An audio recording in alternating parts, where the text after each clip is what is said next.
Well, Broncos Country.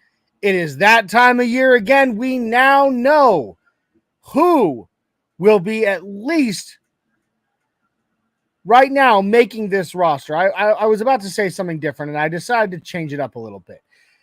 The initial 53-man roster has officially been released. The practice squad has officially been filled, and pending the changes that will always come at this time of year for that reason, we now know who is on this team going into 2023. Guys, let's break down the Denver Broncos 53-man roster. This is the Nothing Rhymes with Orange and Blue podcast. Let's go.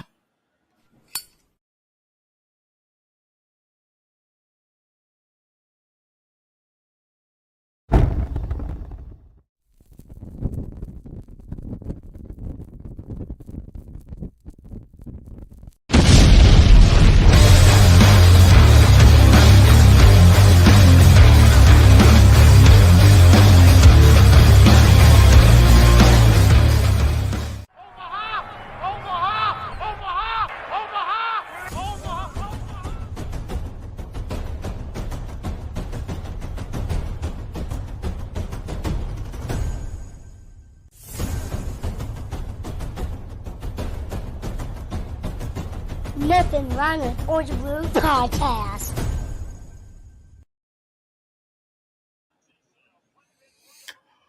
Oh! Broncos Country. Here we are. Oh, he's back.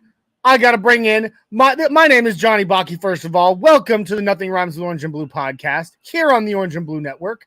I am your host, Johnny Baki, and with me as always, waiting in the green room to jump on in and have some fun and talk some football, my cousin, my childhood best friend, my co-host, Jay, the Denver Dreamweaver. What's up? Hi. I'm so excited to be here. Go Broncos. It's final cut day. It's the beginning of dreams. It's the end of dreams. It's the pivot day for all. So I'm excited to be here. It is indeed, dude. And I mean, let's be honest. Yesterday was cut day. But, we were able to go live yesterday. And I'm kind of glad that we didn't go live yesterday on our normal Tuesday. Because even though the initial 53 was out yesterday, now today we at least know the preliminary practice squad players. Yeah. So we actually have a little bit more to talk about tonight, and that's kind of cool to me. Absolutely. So we've already got Kev Zano popping in the house saying "What's good?" And that's our buddy, the host on this network of How About Them Broncos. Speaking of this network, guys, if you like what you see and if you like what you hear, please take a second out of your day to like, subscribe, share, comment. It doesn't take too long, but let's build the family. Tell your friends. Guys, Orange and Blue Network on X, I guess it is now. I got to change that. On Twitter or X or whatever, on Facebook.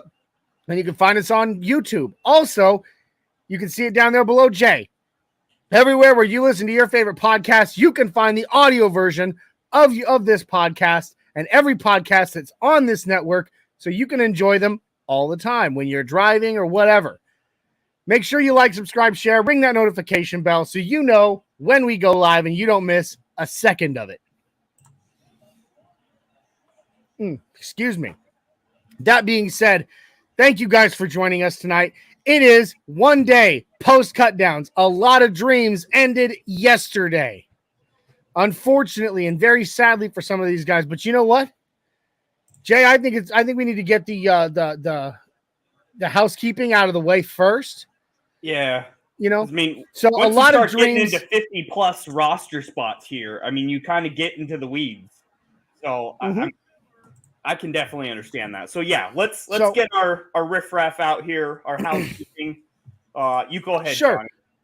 Okay, well, you know what? Like I said, a lot of dreams ended yesterday, but you know what? What will give you good dreams? Something that gives you all kinds of energy, but doesn't make you crash. Right? like the sponsor of tonight's show, Dubby Jitterless Energy Blend. Guys, go on over to dubby.gg and get yourself a dub. All right? Dubby is an absolutely delicious energy blend that comes in a multitude of wonderful, wonderful flavors. Each scoop contains 2 cups of coffee worth of caffeine, but absolutely no calories, no sugar, no maltodextrin, no fillers, and no artificial colors. Nothing but B vitamins, amino acids, nootropics that help keep you sharp and keep your reflexes quick throughout the day. Guys, this stuff is absolutely amazing. Make sure you get yourself that dub over at Dubby. And while you are over at dubby.gg in the checkout, make sure you punch in code NRWOB10 to get 10% off your entire order. That's NRWOB10 at checkout to get 10% off. So, Jay, master of the merch, would you please share with our lovely people the wonderful deal that is currently going on in the merch store? No, 20% off. That's a lot of percents. I mean, that's like one more than 19. So, like, you get 20% off of 2+ items. That's a big deal. And if you hit that swag button, it's going to take you to designs, and it's going to kind of put you down the pathway of customizing exactly what you want. I kind of prefer that, to be quite honest, because I like to see the designs and then just kind of see where I'd like to poke them at. There's only 6 days left of this deal, so get it while it's hot. Me, myself, gotta love the t-shirts. Comes in a lot of colors, a lot of shades, if you will. Dude, you know what? I absolutely love the baseball shirt with the dual color with the colored sleeves right there. Yep. Got it right there, dude. I love that shirt. I need to wear it on the show one of these days. But it is so comfortable. It is so soft, high quality material. Absolutely awesome. And the best part, I hate it when my shirts, they crack, like the logos crack, when you put them through the dryer.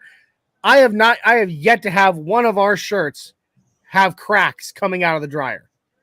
I was going to say, I'm as you can see, a graphic t-shirt snob. I have a lot of them, and I'm very particular about the washability of them, and ours is seriously like top notch.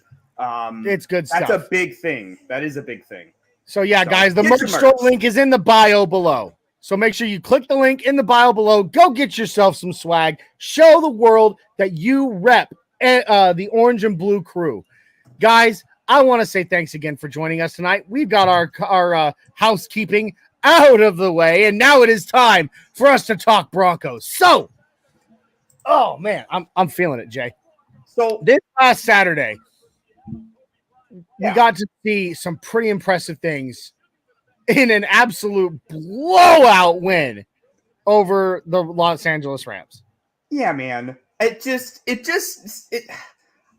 the first Bronco game I've missed in, like, I didn't feel well about like halfway through the second quarter, and I went to bed. I didn't even get to see the second half, hence why I wasn't on the post-game show. But like, we absolutely exploded offensively, and we looked put together. Like, we looked confident. We looked in control. All of those such things we have not seen in a long, long time around here. Now, one thing I'd like to mention, and I'm sure you've had time now to watch the highlights and the film and everything after the fact, and you were just, oh my God, I missed this. Yeah. But beyond that, I've seen a lot of people still just, oh, but it was the preseason and second and thirds. Who cares?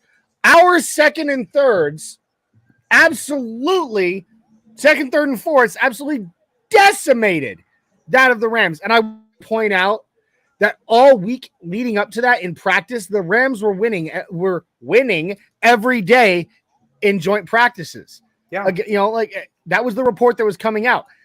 So it just goes to show you the difference between practice and a game time setting.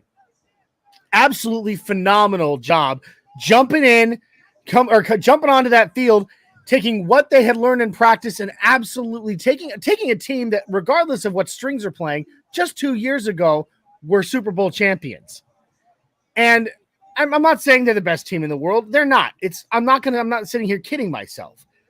But the fact of the matter remains, those were still NFL players out there, or guys that were good enough to be trying to continue to be NFL players. And we made them look literally foolish. Yeah. One of the biggest things that I was saying pregame was just the underrated aspect of vibes and being at home as a home opener.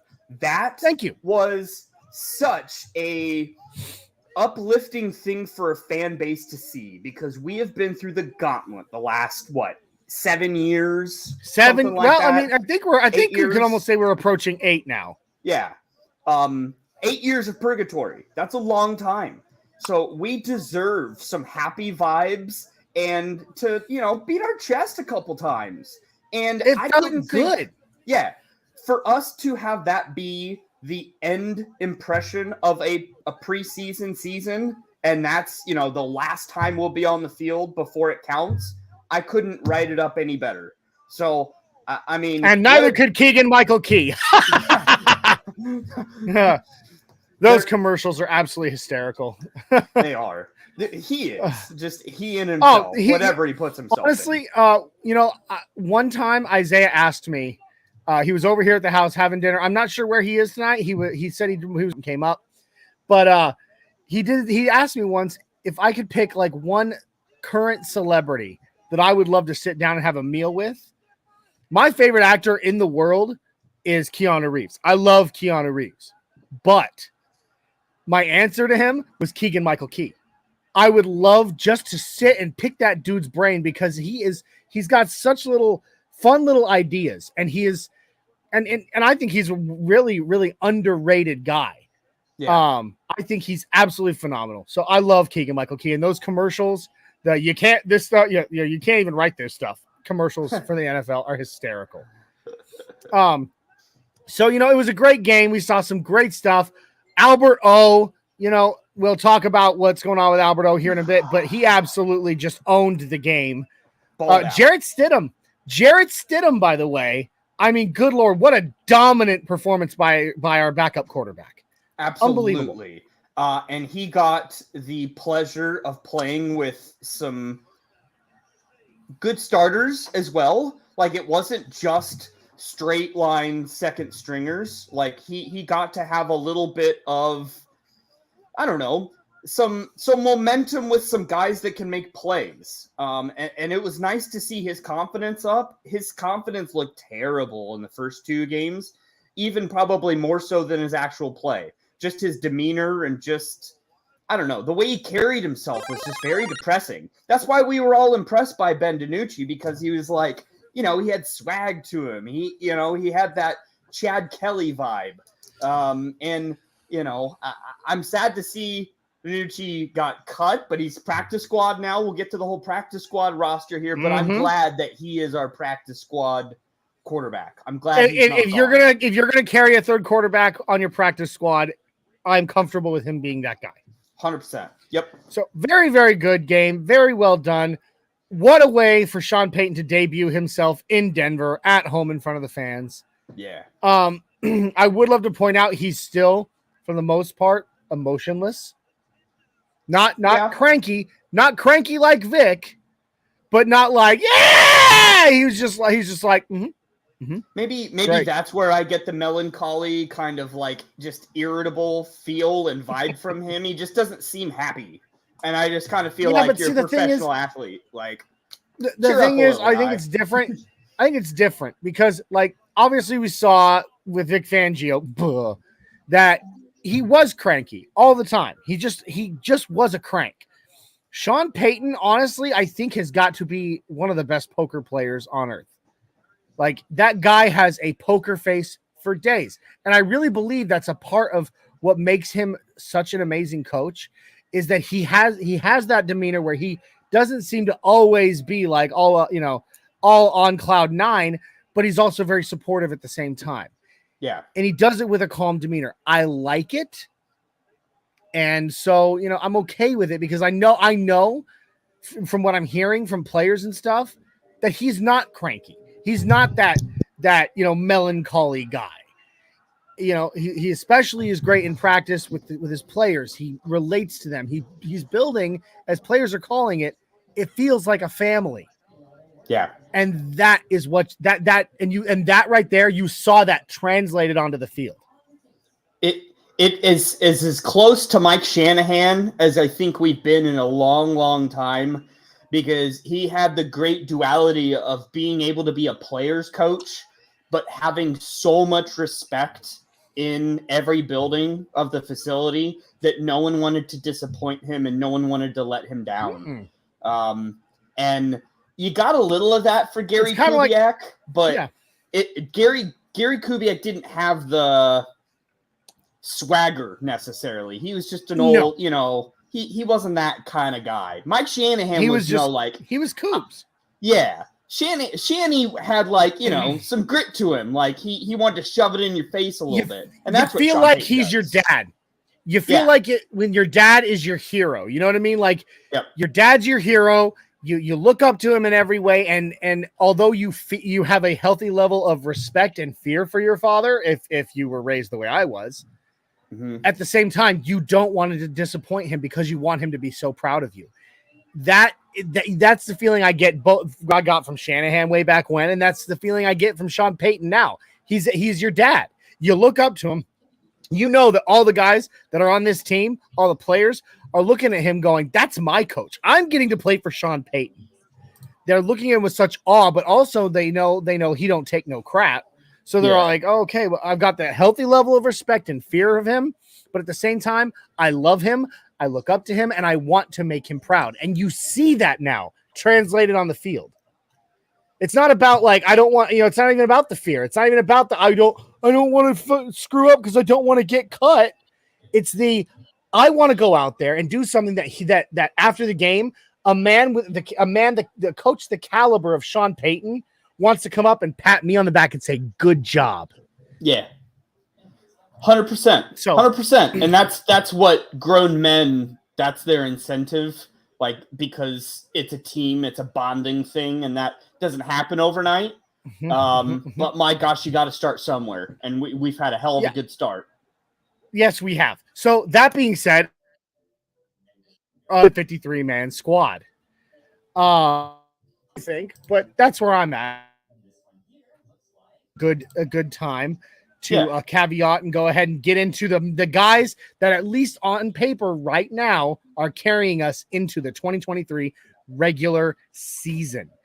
So let me see here. Give me just a second, guys. I'm going to bring this up. I'm going to figure out how much I got to do the zoomage for our so that it looks right. I'm going to zoom that up a bit. So that's by positional group, right? Sort of. Yeah. I've got a somewhat. How does it look? Are you able to read that? Are you good? Yeah, I can read that. All right. So this is the cut down 53-man roster. Guys, obviously,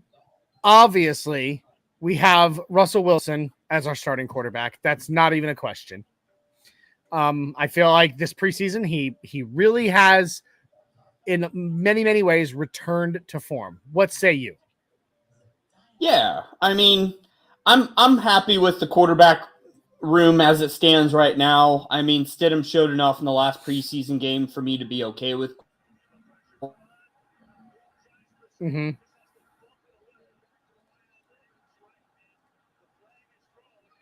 I believe I just lost Jay, or y'all lost me. I'm not sure. Give me just a moment, guys. I'm going to try to figure what's going on here.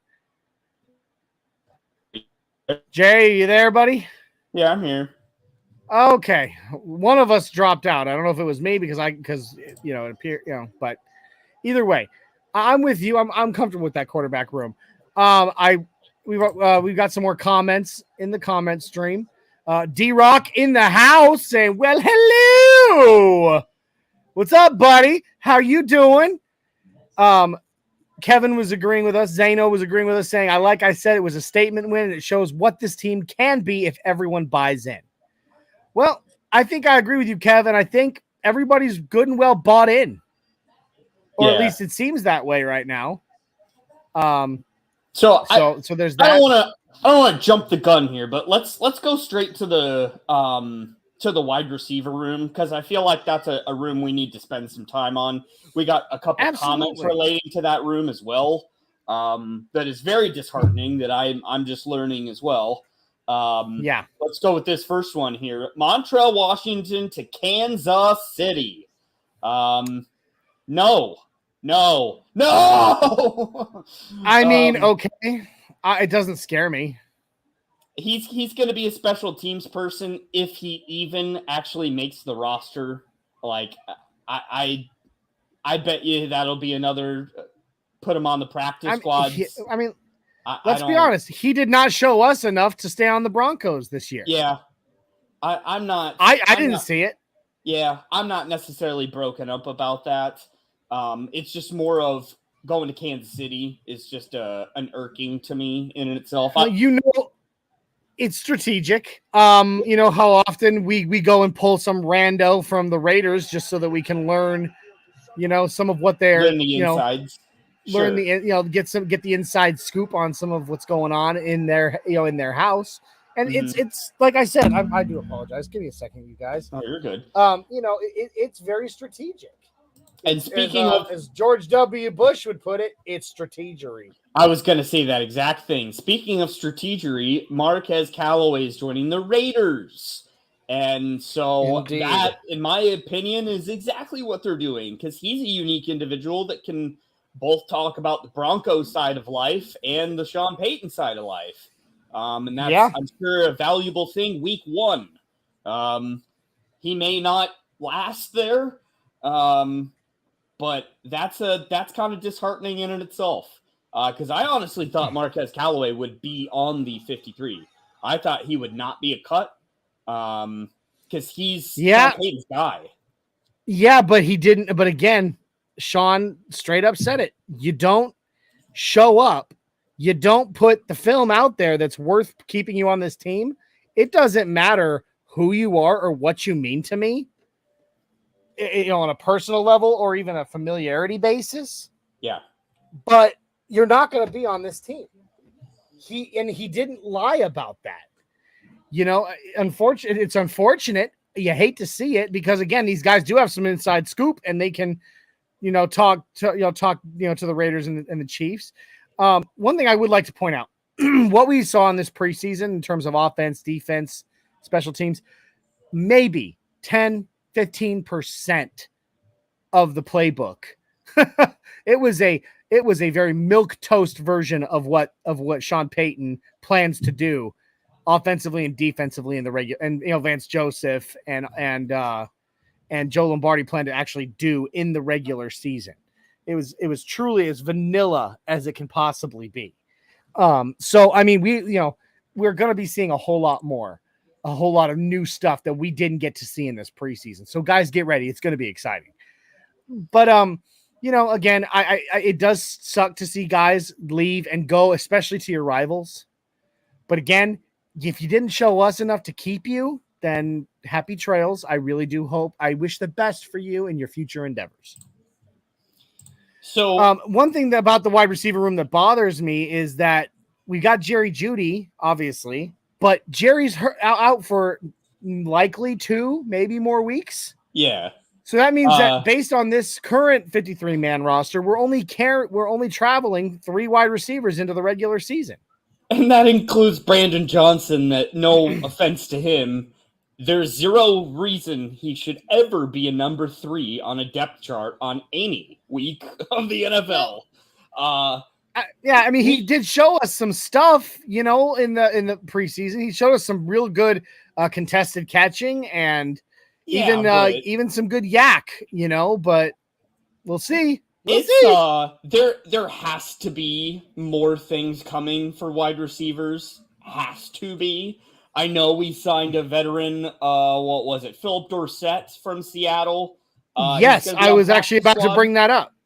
Mm-hmm. But it wouldn't surprise me if that maybe, come week 1, you go ahead and rotate Jerry Jeudy down to the practice squad and you rotate one of these other wide receivers up, likely someone like Philip Dorsett, because he's got the veteran experience. Yeah. To fill that slot just for those games. So that, because obviously we're not putting Jerry Jeudy on IR or PUP, and that's good news. But, we still have to carry. It'd be a good idea to probably carry forward wide receivers on game day. I think, I'm just saying.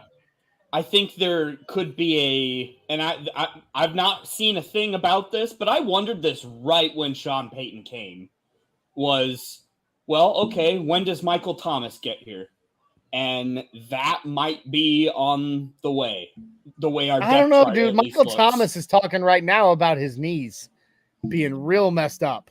Well, which means we'll get him for nothing. I mean, no one's going to give any value for him. But like, there has to be some sort of outside addition. Has to be. And I'm going to pull up this comment here by our friend Kev Zano saying, I think they're carrying too many tight ends on the active roster. So let me take us up to tight ends real quick. Yeah. Obviously, the big news at tight end is that after probably a career, an all-career showing from Albert O in that final preseason game, initially we were getting ready to cut him, but then last second we got some interest in a trade from the Eagles. Yep. And so for Albert O and a 2025 7th round pick, we got to move up into the 6th round of the 2025 draft. I don't know if I'm really happy about that trade. I don't think we got the value there to trade a player and a pick to move up to barely the next round, because it's towards the end of that 6th round. Correct. I feel like we could have probably pressed it a little bit, but at the same time, if we were literally getting ready to cut him and nobody else is showing interest in the trade and that's what they're offering, rather than just cut someone and get no value at all, I'd rather get some value. So, I mean, I don't think that if we had pressed the issue, we were going to get anything else. And the deadline was coming. We either had to trade him or we had to cut him. One way or the other, he was not making the 53.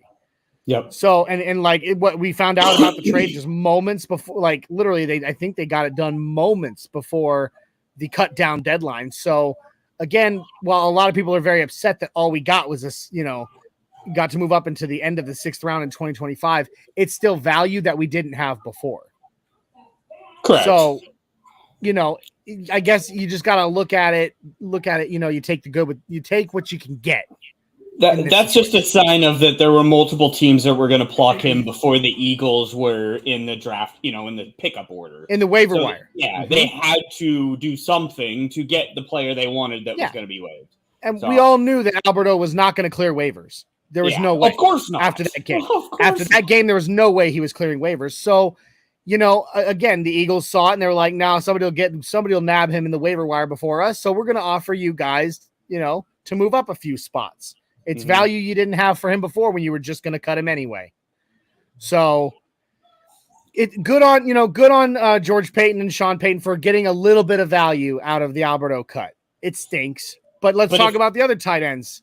I was going to say, if the decision to keep both Burton and Atkins and get rid of Albert O wasn't a statement about how this offense is going to be constructed, I don't know what is. Like, that's absolutely. Well, I mean, when you think, well, I mean, what did we predict on our 53 man prediction? We said that Broncos were going to carry 6 wide receivers. Yeah, we're carrying 4 and 3, really. Okay, so again, like you said, you got two guys that can both fit in as a tight end and fullback. It is absolutely a statement that this is going to be an absolutely run heavy team. We're going to pound the rock. Yeah. We're going to pound it all day. And then every now and then we're going to mix it up a bit. And then we're going to pound it some more. It's that is truly what we're seeing. It all makes sense as to that's what their plan is. Obviously things will change on this roster, even before game 1. They always do. But it does go to show you just how much, they're valuing the guys that are good run blockers. Yeah. And that's what they needed. That's why we are carrying that. And that's why we literally have, if you look at it, Adam Troutman is a very balanced tight end. Yep. Greg, and then Chris Manhertz is the epitome of blocking but not catching. Yep. Nate Adkins and Michael Burton, both fullback and tight end, and both are very good in the run block. And really the only one that is not a run blocker is Greg Dulcich, who is our obvious pass catching tight end. Yep. So again, like you said, 100%, it goes to show you, congratulations to all these tight ends that made it. Let me know what you guys think about Kevin's, Zano's opinion here, carrying too many tight ends. I think I kind of agree, but kind of disagree based on the plan that they're going for. Zano, I really think carrying the 5 guys that they are, 2 of them being able to play 2 different positions is actually not too bad, because really all you've got there in the tight end room are 3 full-time tight ends and then 2 guys that are interchangeable. When you've got people that can play multiple positions, the value that adds to your roster is unbelievable. Plus, they're special teamers all the way. Like they're going to be all-stars in that. So, I would like to bring up, you talked about us bringing in another the wide receiver, Philip Dorsett. I think Dorsett will be coming up, and we're going to add someone completely exterior that's probably going to be our number 2. I truly think we're bringing in a big name, a veteran that will be our number 2 week 1. Maybe, because we still do only have about $10 million in cap space right now. But looking at, I don't know if you heard, but we are also signing wide receiver David Sills, a fan favorite from the New York Giants. Saw that, yeah. He's not a big name. He's not splashy, but he's been consistent enough that it's a comfortable signing. He's coming into our practice squad as well. So, some signings there. Let's talk. We've talked tight end, wide receiver. Let's see. We're at 31 minutes, so we got about a half hour left to get through the offense, defense, and special teams, and the practice squad. So we got to move it along, right? Oh, snap. Blitz be repping in the house, popping in, saying, "Hey, fellas! There you go. What is up, Blitz? It's good to see you, buddy. Love to see you in here. Hopefully you're enjoying going through this 53-man roster and seeing what you like. Why don't we talk running backs, Jay? What do you say? Yeah. So right now, 3 running backs. And that's kind of what we expected anyway. Yeah. No surprises at all. Sean, first of all, Javonte and Samaje, absolutely zero surprise. Nope. Now, Jaleel, though, not necessarily a surprise, but kind of a, hey, good job, rookie. There'd be pitchforks at Dove Valley if he was not on the roster, because there is no way he'd be clearing practice squad. Like pitchforks, torches. Yeah. So, that turned out exactly how I thought it was. I didn't think there was any mystery to that. I'm happy to see Tyler Batty back for practice squad. Practice squad, Tyler Batty, yes, absolutely. Is that his 3rd year with us? It seems like we've had him for a hot second. We've had him for a while, it seems like. Maybe not, but seems like Tyler Batty has been on our preseason roster for a couple of years now. 2 years at least. I believe it's his 2nd year with us. His name is kind of synonymous around Denver, around Broncos country, because he's a local.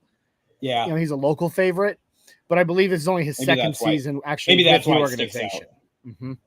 And Kev coming back in saying he only said what he said about the tight ends because we should have 5 wide receivers at least on the active roster. 100%. But he does understand what we're saying about the heavy run, a run heavy game. So, I like that. Jaleel McLaughlin making the team. After watching the preseason, it's definitely no surprise. Sean Payton even said it in his post 53-man press conference yesterday. He knew right after the San Francisco game that if we didn't add him to the 53-man, we were losing him. And he was not about to let anybody else get their hands on that kid. So I'm totally okay with Jaleel being the 3rd running back. I'm very comfortable with it. He's a great scat back. He's got great vision, great instincts, and he is fast. Yep. So perfect. Sign me up. Absolutely. Blitz popping back in saying wanting the season to just start already. honestly, in our opinion, what record are we feeling this year? And realistically, are we beating KC this year? It says if, but he corrected it to KC. Jay, would you like to feel this one, because we've already had our prediction. Well, according to both of us, because we did make some adjustments, we are both going 12-5 this year. Although I think it's worth maybe doing this exercise again before week 1 officially kicks off. I may have a couple. We can do it next week, but I'm still. Let's do it next week. 10 wins. Let's go ahead and make that our next week our show next week. We will do another live prediction. Okay, I'm good with that. But 12, 11-12 right now. I'm still right around that zone. It hasn't changed for me. Honestly, and the reason being, and I'll say this with confidence, Blitz, the reason I'm so confident that we are going to at least beat KC once is Sean Payton. He is the difference maker. He is the coach who gets the best out of every single player on his squad, regardless of what position they play, how long they've been in the league, how much experience they have. That man knows how to get the best out of everyone. And if he's not, if you're not giving him the best, you're not on his team anymore. So, I truly believe that we have the tools. We have the coach. We have the weapons to finally at least put one L over the top of Kansas City on one of our post-game shows. I was at the last time. I was at the game the last time we beat Kansas City in Kansas City, and I will be at the game at Arrowhead this year. So it's got to come back full circle. Yeah. I'm so hopeful. I was at the season finale against the Chiefs 2 years ago. And me and my wife, we were actually, what was the name? What was his name? It was very close. Oh my gosh. Who was the former president of the trust for the Broncos before the owners? Yes. Thank you. And my wife and I attended the Broncos finale game against Kansas City in Denver back in 2021. And I actually was sitting with Catherine Ellis, his daughter, which was pretty damn cool to be able to sit with Joe Ellis's daughter and root for the Broncos. So that was a lot of fun. I think we got it, though. I think we got it. Blitz be repping. He says his prediction, worst case, is 11-6. Dude, if that's your worst case scenario, I'm down with it. For me, 12-5 is best case scenario, and I'd say my worst case with what we got is 9-8. That'd be, I think we break 500. But at 9-8, we don't make the playoffs. I promise you. Correct. So I think my worst case scenario is 9-8, but I'll give that to you. I'll give that to you. Blitz saying he just wants a playoff run again. Let's see. Oh, D-Rock wanted to know how many touchdowns did McLaughlin actually score in the preseason? It was 4. Yep. It was 4, 3 of them on the run, 1 receiving touchdown. Absolutely phenomenal job from him. Him and we'll get to the defense on our 53 here in just a second, but I mean, how about him and Esang Bassi? Jaleel McLaughlin with 1 touchdown per game, right? Mm-hmm. And Esang Bassi with 1 interception per game. I mean, in the preseason, unbelievable for those guys. And why is this doing this? Are you seeing there it is. Thank you. There it goes. Now I see it. All right. So that gets us through our skill positions on offense. We got to talk offensive line real quick, but then we got to keep on moving. On moving. I really don't have much for offensive line, to be honest. I didn't see any big surprises. I was kind of surprised that Torrey Prince got released. I was not surprised by that. I was not honestly surprised by that. In fact, there's only one surprise, and it isn't somebody who didn't make the team, but it's more or less somebody who did. That shocked me. Quinn Miners, that's a given. Ben Powers, he's getting better. That's a given. Lloyd Cushenberry. Now here's a surprise, but not a surprise on the roster, but more or less how in the hell was Lloyd Cushenberry the most successful and trustworthy guy on our offensive line this preseason? Where did that come from? Yeah, shocking. That is nuts. Mike McGlinchey and Garrett Bowles as our bookends. Not a surprise at all. Cam Fleming, not a surprise because he is our best bet at swing tackle. Yep. But the Alex Palczewski, he looked very good in this.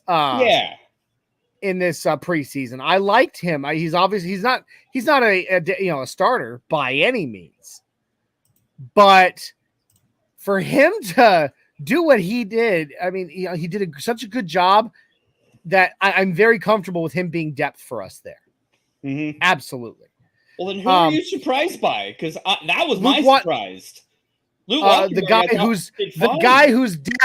guy whose dad we sat in front of at the Titans game. Oh yeah.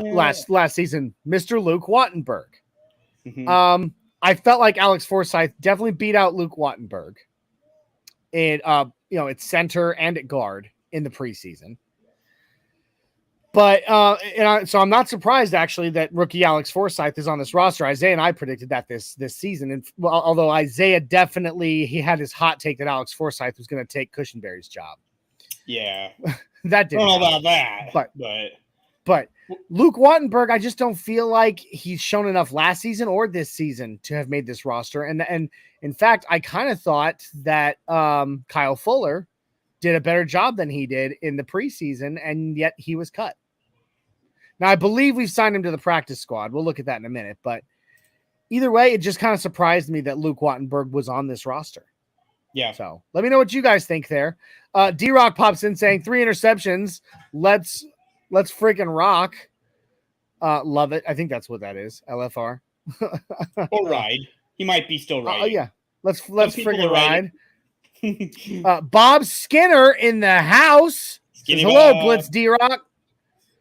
It's good to see you, Skinny Bob. Can't wait for this upcoming fantasy season, my friend. Oh, I'm excited for all of us that are playing fantasy football on the Orange and Blue Network league. That's going to be fun.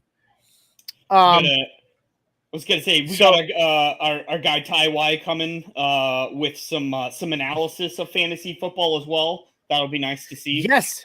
Yes. And I'm sure brand new show. I'm sure his very first topic will be who was dumb enough to draft Jonathan Taylor. Shut up, Jay. I honestly felt sure based on some of the reports I'd seen that he'd be back by week 1 when I made that pick. I have him in my so I joined that room. So yeah. Now Blitz popping in, wondering where Tyler Lancaster is on the list. Figured he would definitely make the practice squad. He thought. Yeah, we'll get to Tyler Lancaster. So that does it for our offense. Yep. Let's move on to our defense. So defensive line, no shock here. Zach Allen, the home wrecker, because that's what that man absolutely is. Matt Henningsen made the roster. The second year player. As he should. He had a good preseason. Yeah. He had a great preseason. Hands up in the air, not batting balls down all over the place. Yep. And one of those batted balls ended up as an interception for another guy that made this roster, Elijah Garcia, who absolutely I feel like Garcia showed up out of absolutely nowhere every time he needed to make a play. Yes. So he did every single thing that he could have to make this roster. So again, there'd be pitchforks if he didn't make the roster. There's zero logical reason he shouldn't. No, zero. Overperformed. Jonathan Harris and DJ Jones, again, no surprise. Yeah. Obviously that will likely change in some ways as Mike Purcell gets back to form. Sure. It's very likely that someone like maybe Elijah Garcia or Jonathan Harris or Matt Henningsen will end up on the practice squad in lieu of his return. But we don't know yet. Things change all the time, so we'll just see. So moving on, outside linebacker. We made this prediction, Jay, didn't we? That Jonathan Cooper would be starting opposite Randy Gregory, not Frank Clark. And I think he earned that. Yeah. And I think that's interesting. We'll see where that shapes. Maybe it's depending on what VJ rolls out, but there's quite a bit of depth chart questions I have on the defense. Not so much who made the roster, it's the depth chart questions, I think. Again, a lot of this is going to change because some of the guys that made this roster are going to be placed on the PUP or on short-term IR. Yeah. So in doing, but in order for them to be able to clear waivers, you had to put them on your 53-man. So some of these guys like Riley Moss, who's still, rehabbing this torn abdominal muscle. Oh my God, how terrible does that sound? Your core, to tear your core muscle like that you use you don't think about it. People don't think about how much your core muscles do for you. It's part of your breathing. Every movement you make, even like down to your fingers, goes through your core. Like to tear that muscle. Oh God. But either way, as guys end up on short-term IR in the PUP, we're going to be able to move other people from the practice squad up to take their places, and things will be gravy. Yeah. So, excuse me. I do apologize, guys. I need a drink. I apologize. So, I guess another frog earlier. Now, educate me on Thomas Incoom, because Incoom. That's not a name that jumps out at you. I can't recall any highlights in the preseason. So Incoom had one sack in the preseason. But he was disruptive. He was not necessarily, he wasn't getting so much into the face of the quarterbacks or hitting quarterbacks like Randy Gregory, Jonathan Cooper, or even Nick Bonito was. But Thomas Incoom, he was doing a very good job of collapsing the pocket and of creating pressure. He's definitely not your starter by any means. But he does, in certain packages, he could be a very good fit for creating pressure and holding the line there. And he is very good. One thing I will say for Incoom that does set him somewhat apart is he sets the edge very well. He is very good at setting the edge. So that's a big thing because unfortunately, while Nick Bonito has absolutely exploded this season on quarterback pressure, he still struggles pretty heavily in setting the edge in the run game. Yeah. So, Thomas Incoom could end up being in packages and run in some of our like outside run heavy packages setting the edge. Wouldn't surprise me at all. Makes sense. All right. Let me see.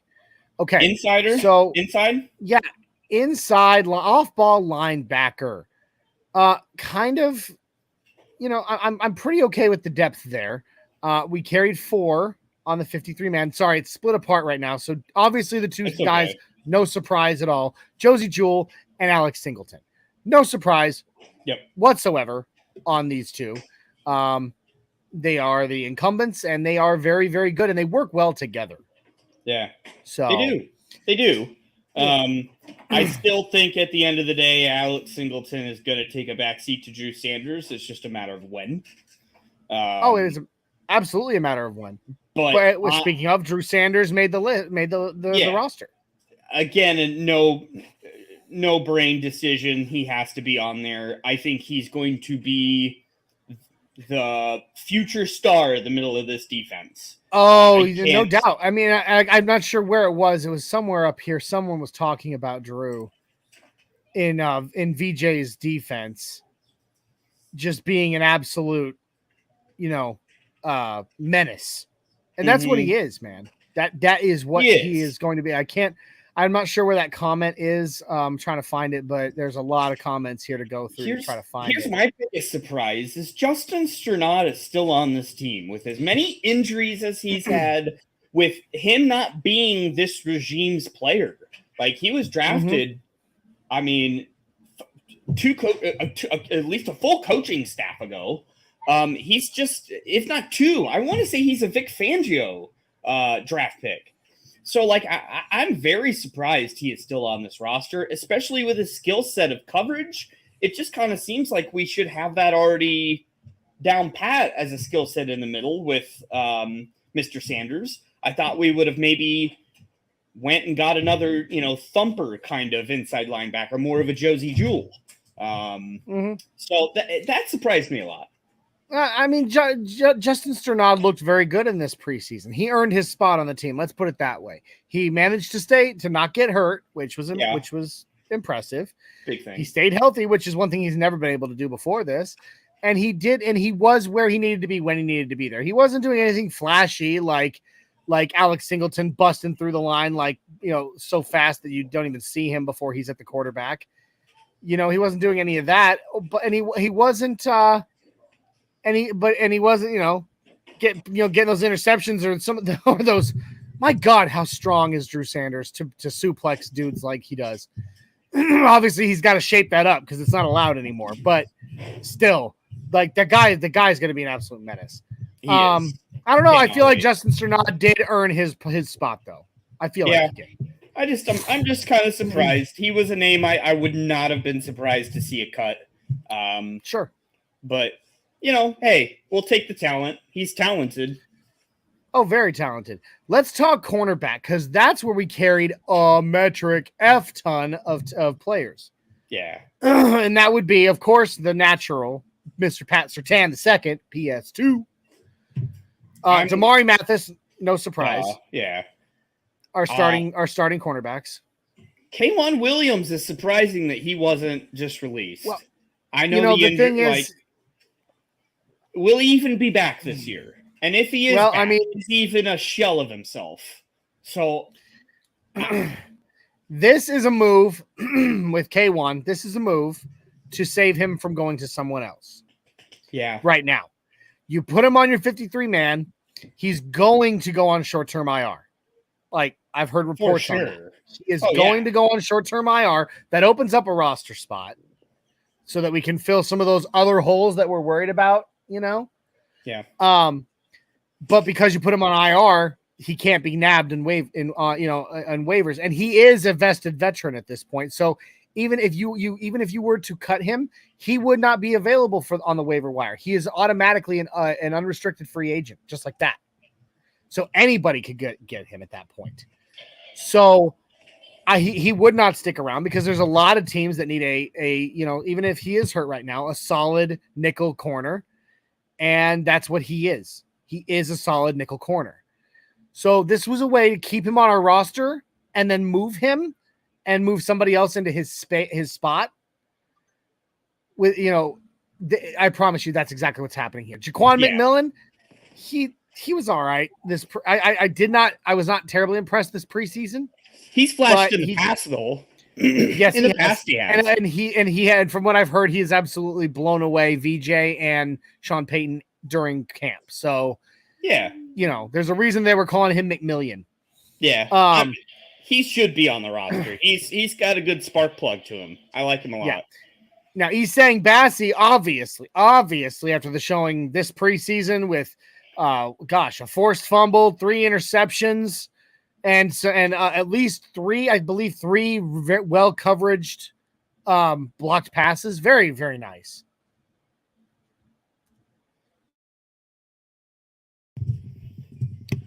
Sorry there. I think Jay, was having to direct traffic with his children. That's all right. So, obviously no shock at all that Isang Bassi made this roster. And if anybody was actually surprised, you didn't watch Bassi preseason. Made this roster. You didn't watch preseason. Yeah. And I'm very comfortable with Isang holding down that nickel corner position while K'Waun Williams rehabs. Now the last 2 on the corner for cornerback are Riley Moss, who I already said it earlier. Obviously, same thing as K'Waun. I bet he'll be on short-term IR. Yep. So he'll be out at least 8 weeks. That opens up another roster spot to fill, other positions where we're worried.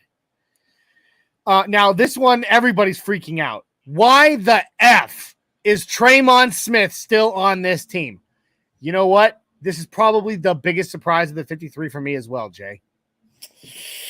Boy, I don't know. I think it's a warm body. I think it's a warm body right now. Well, why would that be the warm body you keep? Familiarity? I don't know. What familiarity? I mean, Traymon Smith, we signed him this offseason from Houston. Yeah. I don't know. I don't know why he would still be on the roster. He could certainly be someone that could be let go. I mean, as special much as we teams say supposedly, this is final, but it's not final. It's not final. It's the initial.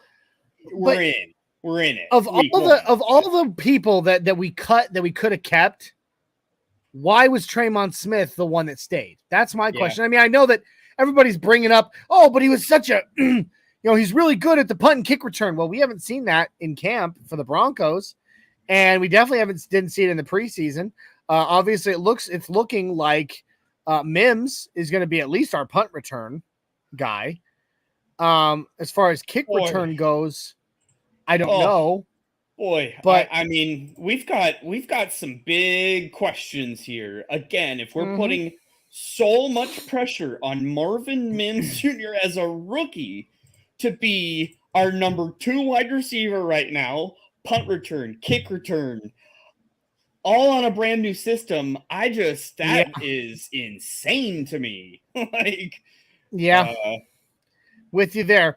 Okay, moving on. Safety position. Justin Simmons, best in the league. No free safety, no surprise there.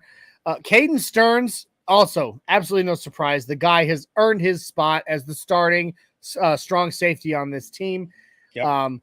He has the ball skills of Justin Simmons with the hard hitting power of Kareem Jackson. I love Caden Stearns.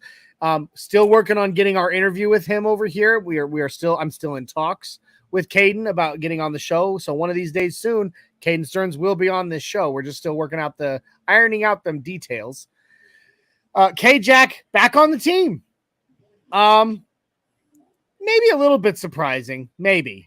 I don't know. He's a veteran presence and a locker room leader that you really can't replace his leadership in the locker room right now. He wouldn't be on a different team if he was released. So I think probably this is retirement or bust for him. And so he could take on the DeAndre Jordan role. Like as a 35-year-old strong safety, it wouldn't be surprising if he was to retire soon. Just, hey, you're the on-field coach, or you're the player coach. And I love how you bring up, I love every episode, Jay. You find some way to squeeze in a little bit of nuggets. Yes, just a little bit of nuggets, wisdom. DeAndre Jordan. Hey, you know what? After everything he's done in the NBA, DeAndre Jordan finally got his ring. Okay, he did, and he got to sit on the bench for it. Good for him. Hey, whatever. The guy has been on so many teams that should have won championships. It's true. Before this, he deserved to finally get a little bit of bling to round out his career. 8 weeks till banner raising. Just FYI, 8 weeks. Yeah, right. Mm-hmm. I wish I had my PJ Locke music ready to go. Yes. That was my favorite part of last year's preseason. I know.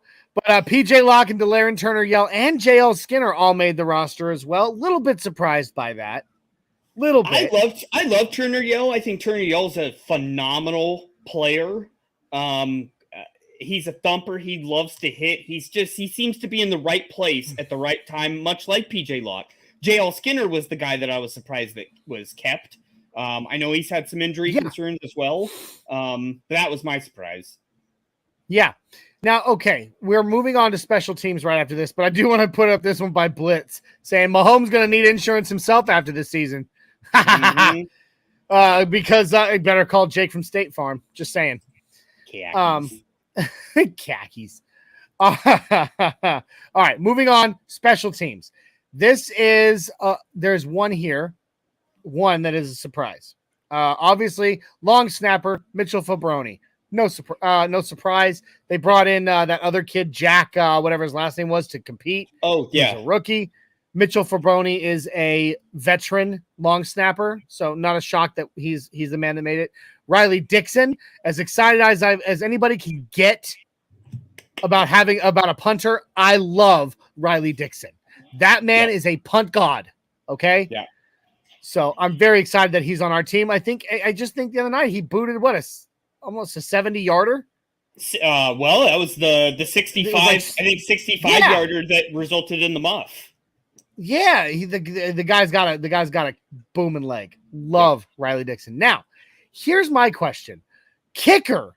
This was a shock from yesterday. Well, maybe not a shock. A lot of people said they saw it coming, but yeah, it's just, Will Lutz.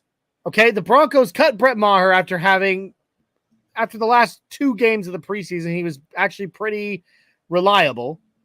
They cut Brett Maher and trade on cutdown day. They trade for Will Lutz from the Saints, who actually technically had worse stats last season than, and I get this is Sean Payton going with the guy he trusts and he knows. Do you feel comfortable with this? I will trust Sean Payton in this. I wasn't confident in Brett Maher, but I don't know. I don't know what to think, to be honest. I'm not comfortable at all, no matter anyone, because BMAC has been our insurance policy for so long, and I really don't know what to do without him.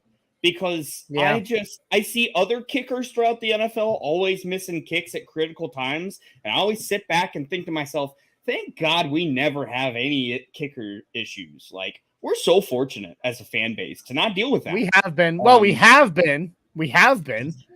Elam, Prater, going from Elam to Prater to McManus. Yeah. But unfortunately, it is what it is right now. So. All right, well, that does it for the 53-man roster, you guys, but let's talk practice squad real quick. Guys that got to come back. Quarterback, third-string quarterback, with a very solid third game in the preseason. Quarterback Ben DiNucci. Running back Gucci. Running back Tyler Beatty. Running back Dwayne Washington, who also had some pretty impressive runs in that third preseason game. Wide receiver Lil Jordan Humphrey, who I actually had kind of thought was going to make the 53 after his game last week. I lost you.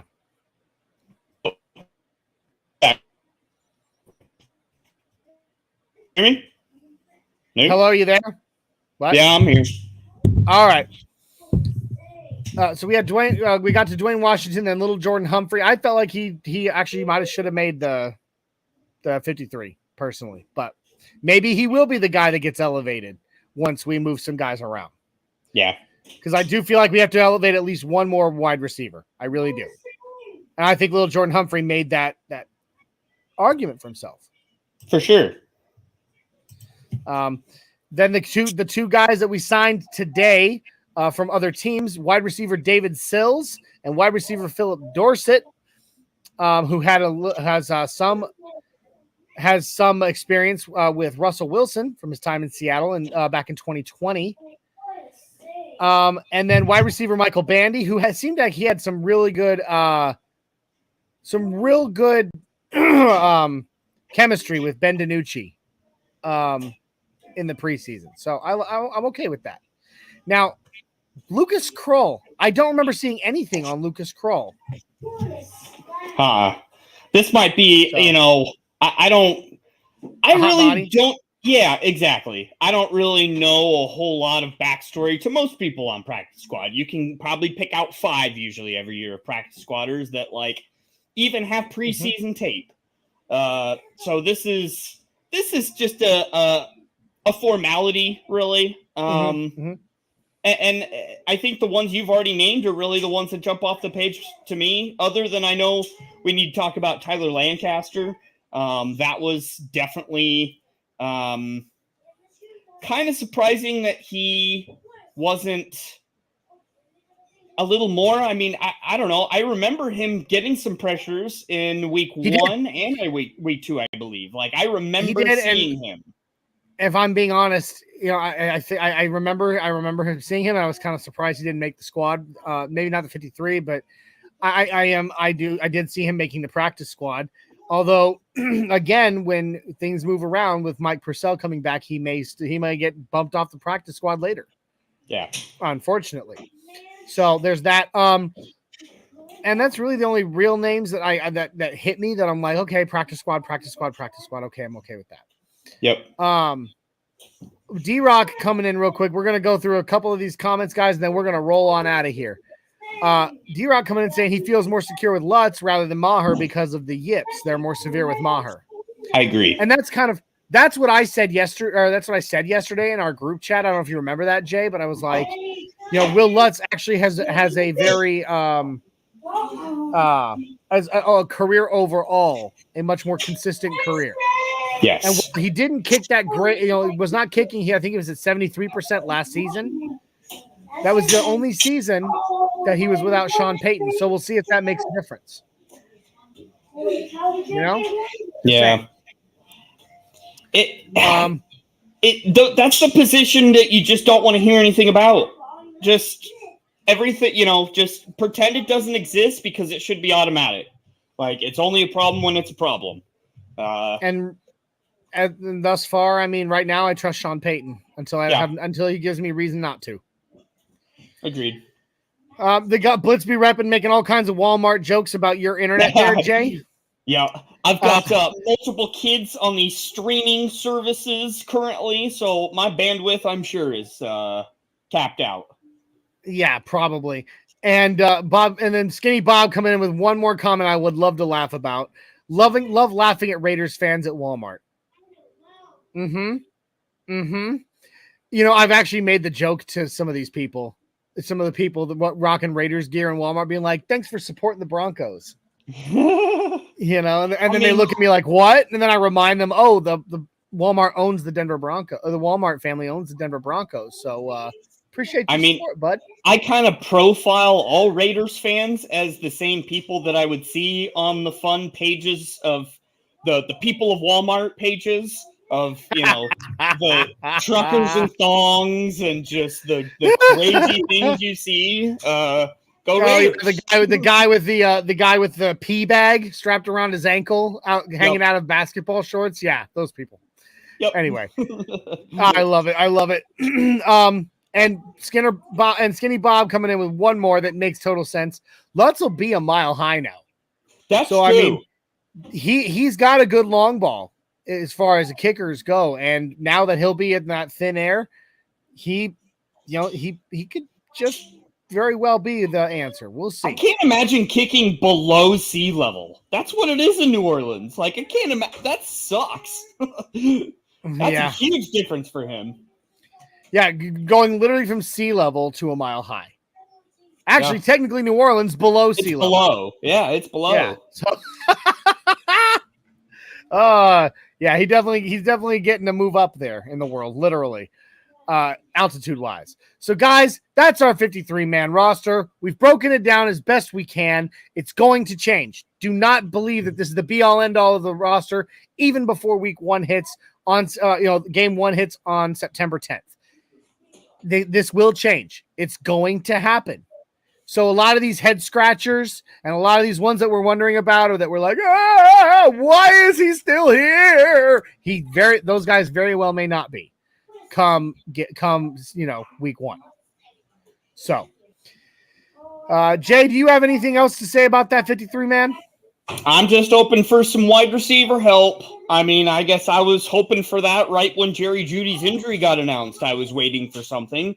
But now that I see the number on the depth chart, I'm waiting even harder for something. So it's going to happen. Something's got to come. I truly don't believe we're just going to march into the season with just 4 on the depth chart. I truly believe some of those moves will be made, like Riley Dixon and K'Wan Williams to the short-term IR. That opens up 2 spots right there, and they're not the only ones that'll be moved. Yeah. And then you'll be able to fill some of those holes and carry at least a 5th, if not a 6th wide receiver on the depth chart. Yep. I've got nothing else. So that being said, guys, I've got crotch goblins to get to bed as always. And so does Jay. You can actually hear his crotch goblins right now. So, guys, thank you for joining us for another fun episode of the Nothing Rhymes with Orange and Blue podcast here on the Orange and Blue Network. Please take a moment, if you have not already, and like, subscribe, and share, and comment, whatever. It takes a second. Click subscribe. Click that notification bell. Share it out there to your family and friends. Tell them about what we're doing here, because we want to build this family. We are true fans who are trying to just bring together a whole bunch of other fans in a like-minded arena. Make sure you like, subscribe, and share, and catch all of the audio versions of every podcast on this network wherever you listen to your favorite podcasts, be it Apple, Google, Spotify, iHeartRadio. We are there. Guys, do not forget to check out our other awesome shows dropping all week long. We will have Orange and Blue Blitz doing breakdowns of players and plays. Do not forget that we also have How About Them Broncos with Mr. Kevin Zano dropping several times, at least 3 times per week. Be on the lookout for the new fantasy show hosted by our friend Ty Wychunas, Ty Y, Orange and Blue Fantasy Frenzy, coming to you soon for all you fantasy football fans out there. And then, of course, we also, if any breaking news does come out, we have the Fresh Squeeze that will drop and our pre- and post-game shows once the season starts back up, the Get Bucked Game Day show, and the Buck Your Feelings post-game show. Make sure you keep an eye out for all of our content because it's fun stuff. That being said, Jay, I think we're ready to get out of here. What do you say? Oh, I'm super excited, man. Good news is coming. Good news is coming. Amen. And I think it's time for a big mile high five. So get those arms out there with me and give me a big mile high five. Woo!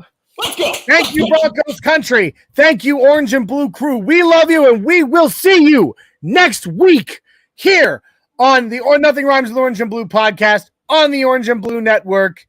Good night.